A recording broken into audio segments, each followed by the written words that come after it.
Já už bych někdo dostane dál z toho možná. Ale. Nechal. Já jsem uplivu. Jo, nechal. Posukuj do prdele. Řekněte nám něco do kamery. Dališ mi prdel. Jsi neviděl, že tě celou dobu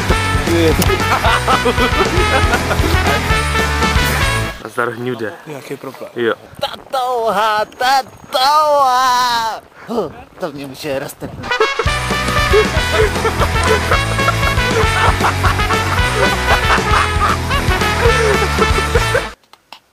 Byl to sekec. Očekávali jsme malý odpor a nakonec jsme narazili na bránící jednotku. Zkraťte to, prosím.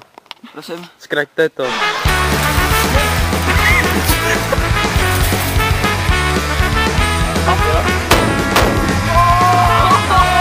Tady dalekouhle.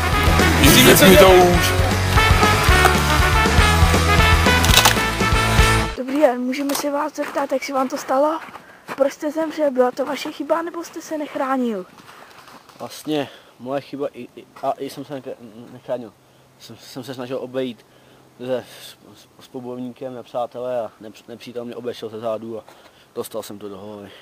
Tak toto je nevídané. A doufám, že vyhraje nějaká dobrá hudba.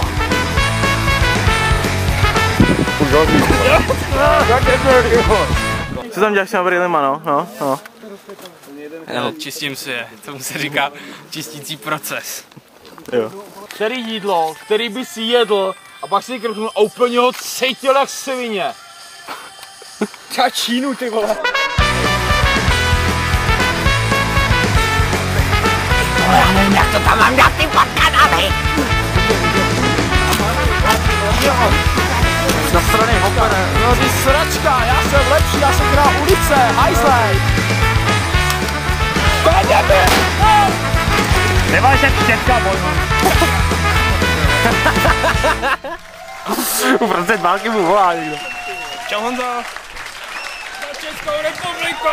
Ani mávat si neumíš, ty vole. Maria, do prdele, dej to i k tomu návod.